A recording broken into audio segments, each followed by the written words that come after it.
Hey, how's everybody doing? Hoping you're having a fantastic day. So, unfortunately, today Ethan will not be able to make it, and next time as well. But to make up for it, to kind of get past this beginning stage that we're in, where we're going over the notions of everything, it's actually going to be a double header this week. So, I'm recording this Saturday morning. Probably will release this Monday. I have the next episode already recorded. I know, weird, I recorded it backwards. It's because I thought Ethan was going to be here for this one, but work schedule and stuff like that happens. So this one, next one will probably, I don't know, release it Wednesday, and then it might be a triple header. Actually, now that I think of it, because if Ethan's free late next week, then we'll just do the 10th episode in the series. So you guys are real lucky this week, I guess. But since Ethan's not going to be here, there's going to be a lot less tangential sort of stuff that you guys love, where we connect it with other aspects. This is kind of just going to be me straightforwardly explaining what the chapter's talking about. Unfortunate, but it is what it is. So for chapter 5, we're in chapter 5 now. Finally, almost done the notions to where we can get to actually defending the befittingness and possibility and such of Revelation. Here we're going to be talking about dogma and mystery. So it may be strange to you at first that we're going to be putting dogma and mystery in the same chapter. Like, why wouldn't you just do different chapters for it? But this is actually extremely intentional on the part of Father Lagrange. So what is a mystery? We usually, when we speak about mysteries, we usually mean something that has some sort of hiddenness to it.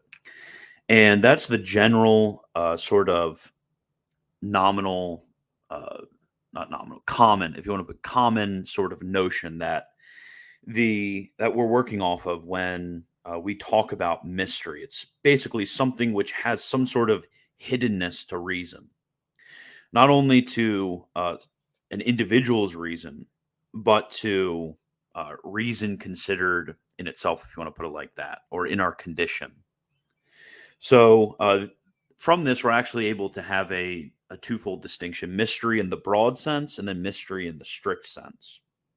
So mystery in the broad sense is going to be something that is impervious to reason, that's above reason, but it's going to be something whose essence is not above reason. So, for example, this makes a little bit more sense.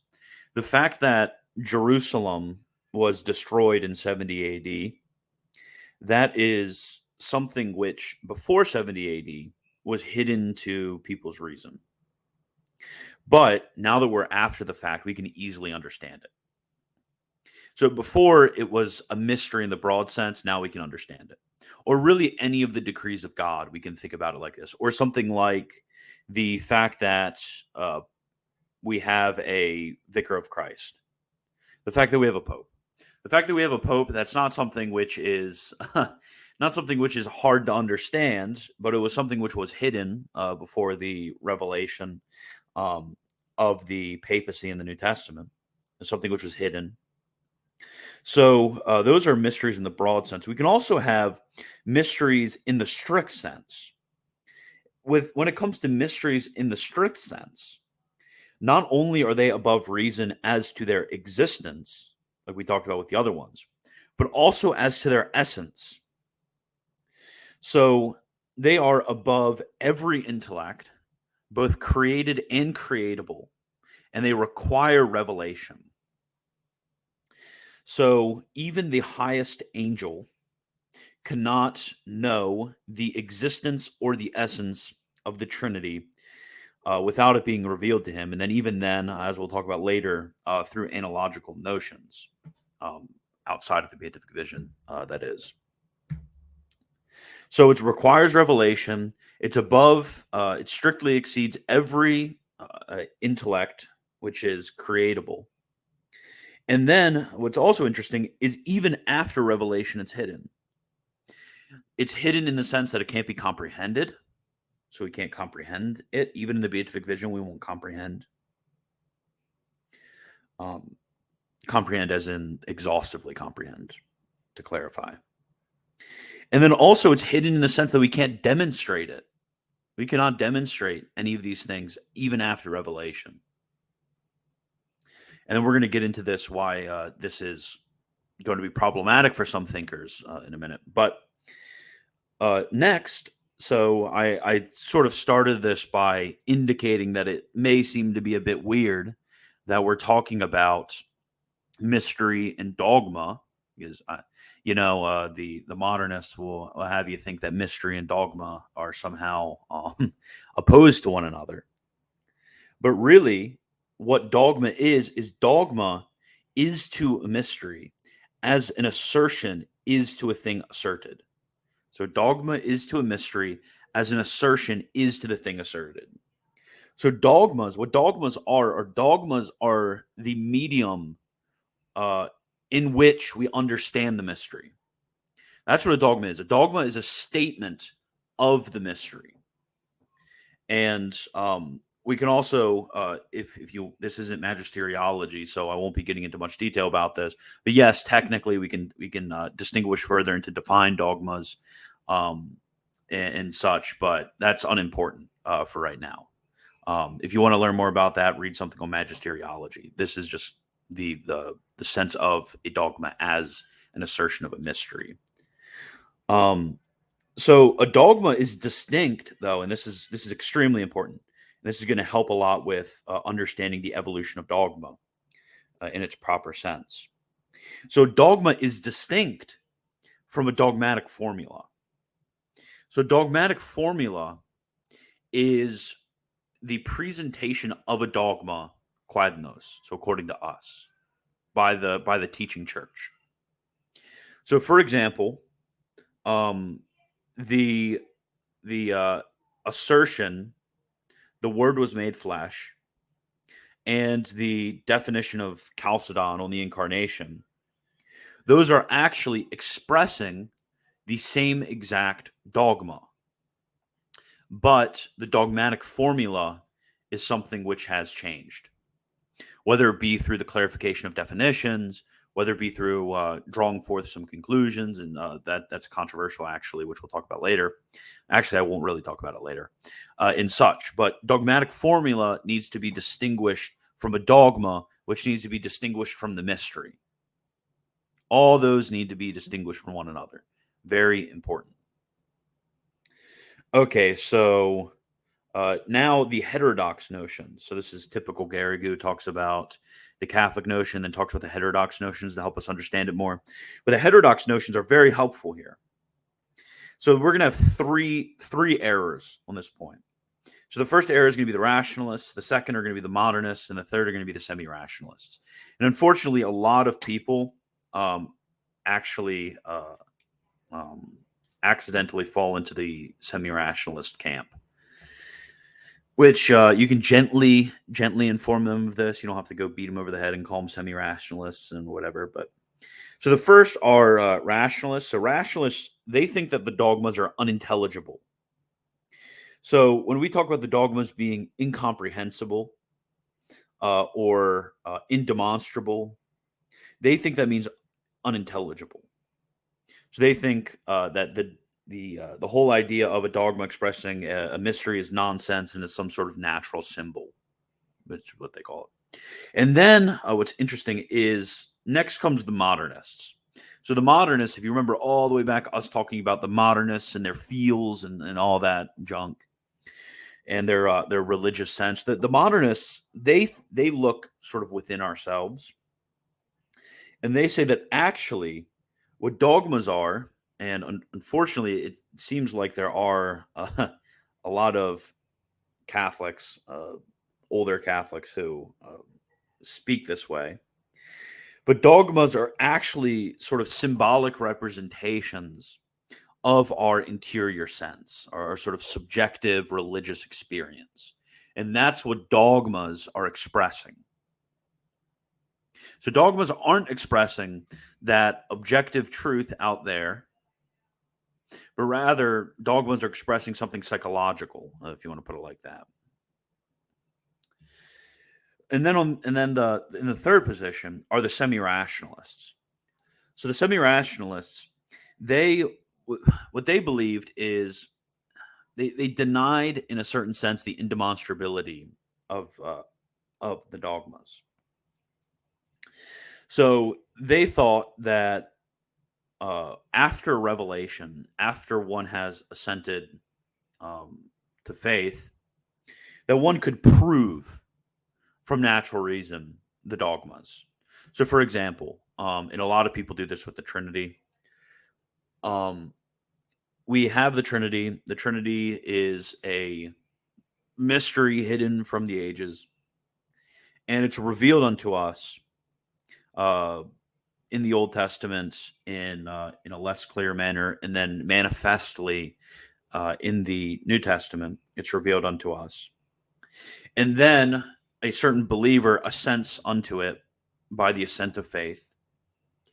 And then after that's been revealed to them, after they've assented unto the assent of faith, then they can take that and they can reason to it by their amazing logical skills, and they can prove the Trinity, so that when they have all of the big brain people that they're meeting, all of the smart philosophers, and they're discussing the Trinity with them, they can actually prove the Trinity to all these smart philosophers, and the smart philosophers can then they can use that as an apologetic tool.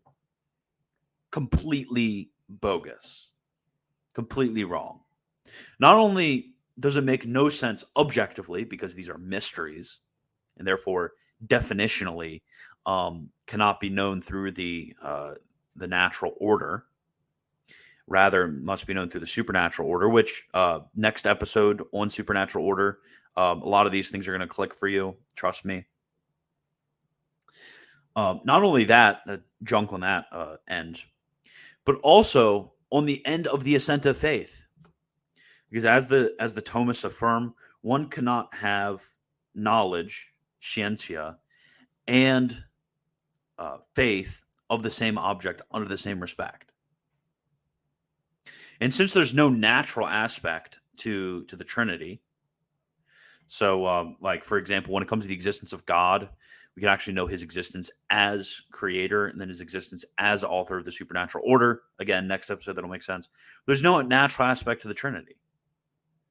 So what you will be saying is manifestly incoherent, because you would be saying that somebody has both natural knowledge of the Trinity and supernatural knowledge of the Trinity under the same aspect. And you can't have faith and knowledge of the same thing under the same aspect. That's ridiculous. Those are mutually contradictory. So when you prove all of this to your friends, you kind of screwed them over, because now that they have knowledge of this under the aspect of natural truth, they can't make the assent of faith. They can't do it. So yeah, obviously the semi-rationalist idea just leads to manifest absurdity. So now in the second article, he's going to get into a little bit of the theological explication of dogma, and then the theological explication of mystery as well. So the first is going to be, and I pulled it up.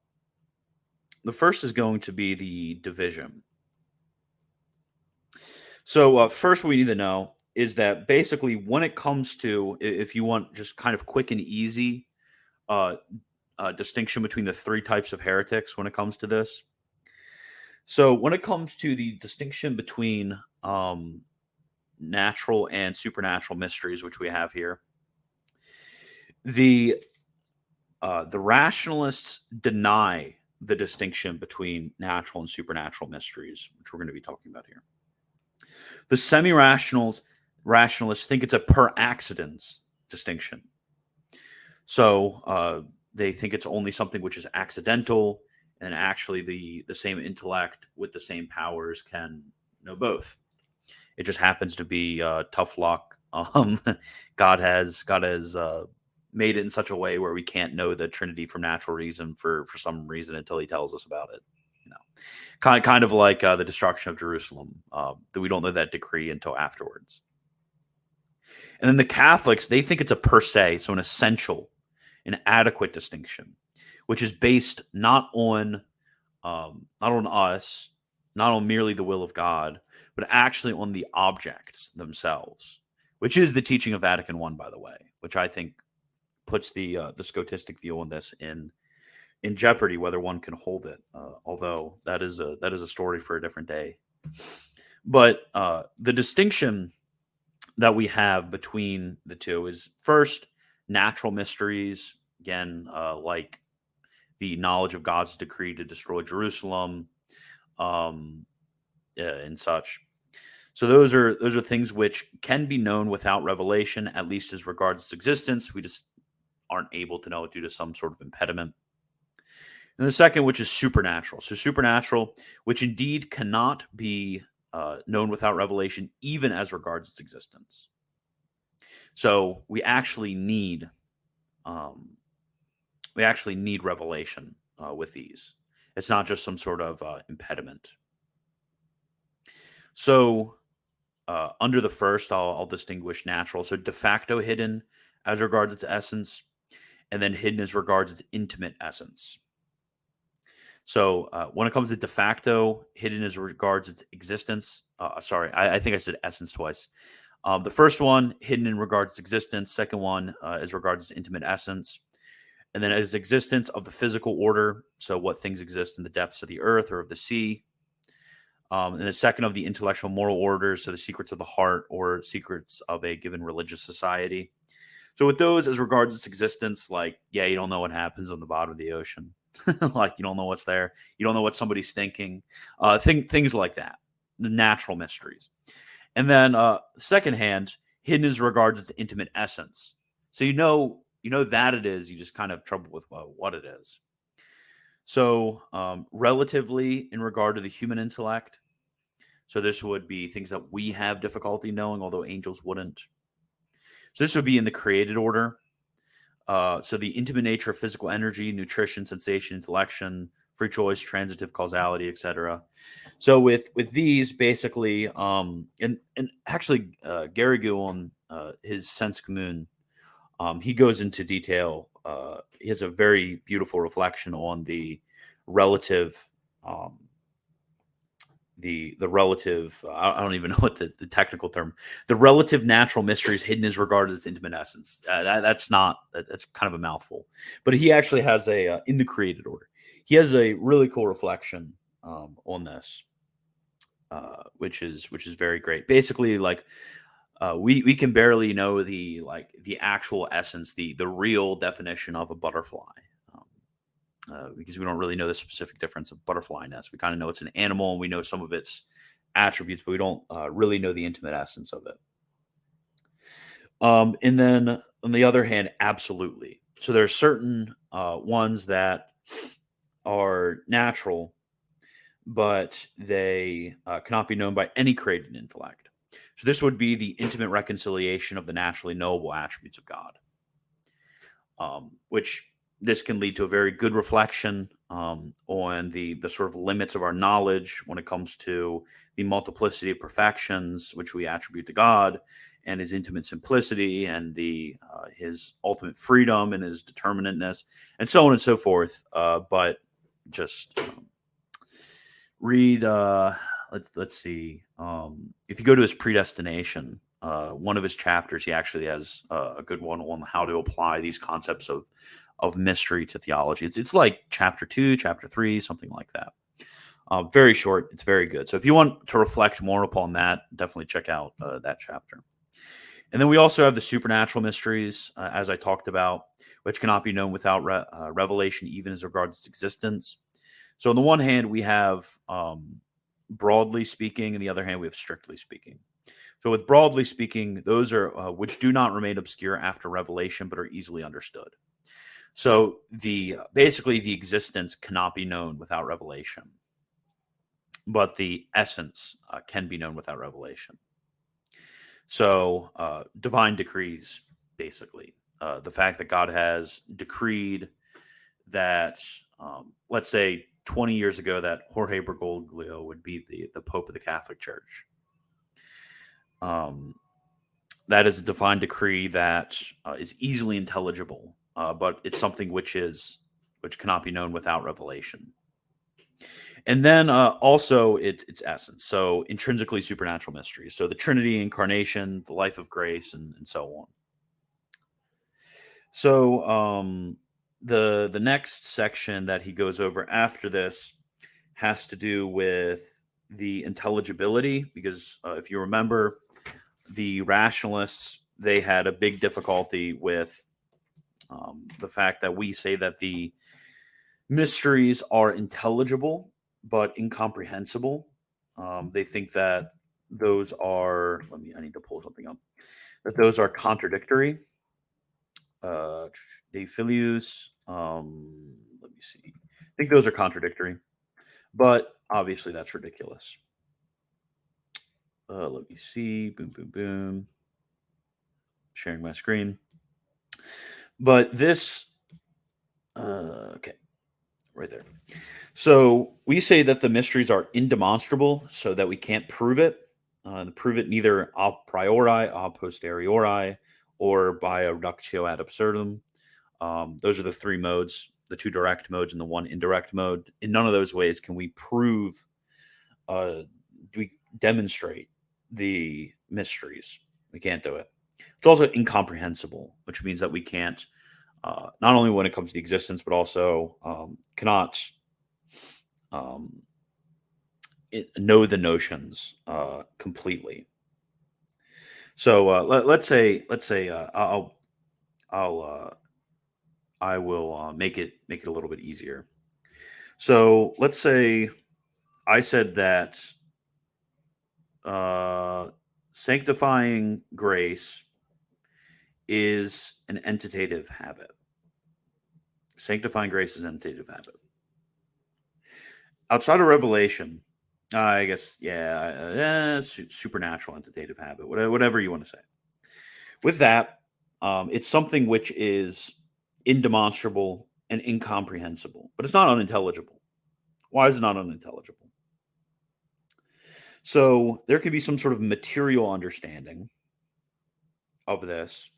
So yeah, the idea of something gracious, yeah, the idea of an entitative habit, yeah, we can read Aristotle, understand what that means. The idea of supernatural, even, yeah, we can kind of materially understand what that means. So it's not unintelligible. The words mean things, basically. The words mean things, but it's something which is incomprehensible. So that we can't exhaust the meaning of those words. It's indemonstrable, so that that is sanctifying grace is an entitatively an entitative habit. So that is right there, the connection between the subject and the predicate. We cannot assent unto that by natural reason. We cannot prove that connection at all between the two. It needs to be something which is revealed. So that's what we mean by the fact that it is intelligible, but that it is indemonstrable and incomprehensible. And there is actually, very interestingly, we can take this this judgment right there, sanctifying grace is a supernatural entitative habit. We can take that and we can actually understand it more. So how do we understand it more? We don't understand it more by reason. Rather, as Vatican I is going to explain, this is very important. Indeed, reason illustrated or illuminated by faith, when it zealously, piously, and soberly seeks, attains with the help of God some understanding of the mysteries, and that a most profitable one. So first, very important, the principle by which, the principium quo, the principle by which we come to understand these mysteries is the intellect, which has certain supernatural habits. It's the habit of faith, the various gifts of the Holy Ghost that inhere in the intellect, especially the gift of wisdom, even something like the gift of prudence. These are all going to play in when it comes to being able to have some sort of understanding. So we can't just do it by natural reason alone. You can't just take natural reason and then talk about analogies, talk about the interconnection and so on, and kind of make it work. It's not how it works. And it goes on, not only from the analogy of those things which it knows naturally. So the first way is the analogy of those things that it knows naturally. So think about what I just did when it comes to the various intellectual habits. I took something that I naturally know. So I naturally know that my intellect has a certain habit, which is ordered towards being under the aspect of knowableness. So I can think of, okay, the habit of science, the habit of wisdom, habit of prudence. I can think of these various natural habits that my intellect can have towards various different objects. Well, actually, objects under various different aspects. I can think of this, and I can say, wait, my intellect can be ordered towards supernatural truths as well. And my intellect can be ordered towards natural truths with a supernatural end as well.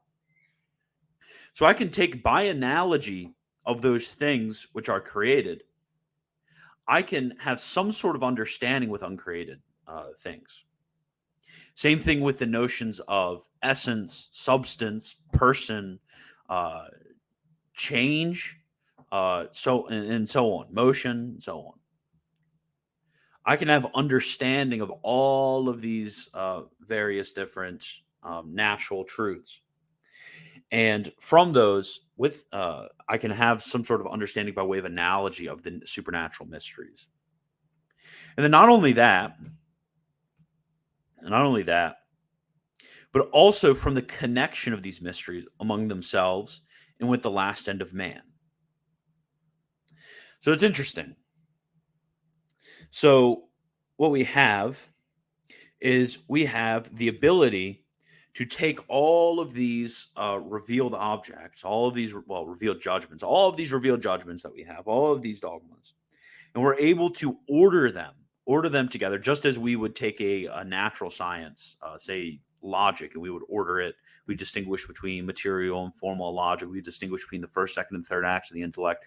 And so we make all of these distinctions. We'd order them together properly. And with this ordering, we're drawing forth conclusions as well that necessarily follow. Drawing forth these conclusions, ordering together, and from this, we're able to fruitfully gain some sort of understanding of these. And I could keep going with this, but unfortunately, I have to go soon. But this is one of my favorite topics. Honestly, I would just recommend if you want a summary of De Revelatione. It's kind of funny because De Revelatione is just an explanation of this. Yeah, read De Filius. Read it. Because really, all De Revelatione is just an explanation of this. Very good. It's very good. Where was I? Actually, it doesn't really matter where I was. Okay, so next we have to understand is, as I said above, dogmas are that through which we believe. So since we're going to have to take common notions with created things, these are necessarily going to be complex. So so we're going to understand a single simple object under various different notions, not its single simple notion that we would understand through the beatific vision, for example. So because of this is why we can take something as simple as the idea that God became man, and we can write volumes and volumes and volumes about it. Because, for example, we talk about humanity, it has different physical parts. And each one of these physical parts, there are certain things which are integral to it, certain things which are essential to it, and so on and so forth. So we can actually dive into and explain all of these, the various notions which come to us. So because of this, the dogmatic formulations are going to change over time. It's just how it is. But and this is what we call evolution of dogma. Although I'm not going to go into Garrigou's concept of evolution of dogma because I'm not sure how much I agree with it. But if you do want to go into more of this topic, check out a series I did on Father Francisco Marin Sola that I've kind of paused, although I want to get back into it. Yeah, check out my series from Father Sola. But basically, this helps us with understanding what is the difference between the revelation before Christ and then after Christ, and then the apostles to now. Because there's certain Catholic thinkers, Jimmy Akin, who want to, in order to express his idea of dogmatic development, his false idea of dogmatic development, not the true idea of dogmatic development, like like Father Sola had and Father Lagrange had. But in order to express his false idea of dogmatic development, he's going to basically say, oh, the transition from the belief on the church on icons in the first century to now is basically the same as the changing of the Mosaic code from then to now. From then to the revelation of the New Testament. Ridiculous notion, because while the articles, so there's the same articles of the faith. So we have God as efficient cause of the supernatural order, so that God is, and then also God as final cause of the supernatural order, that He rewards those who seek Him. So same articles, but from before Christ to after Christ, there are actually new dogmas. So there's new dogmas that are being revealed from before Christ to after Christ. But the relationship from the apostles to now, there are the same articles. So same articles then to same articles now. And then the same dogmas as well. But we can also talk of new formulations, new dogmatic formulations. We can talk about new theological conclusions. So we're drawing forth that which is virtually contained. And we can also talk about new defined dogmas, in the sense that the church is defining those things which were already revealed as dogmas. So those are the only ways in which we can talk about dogmatic development happening from the apostles to now. Not new dogmas like there was from before Christ to after Christ. Okay, so I wish I could have said a lot more, but I do have to get going. As always, thank you.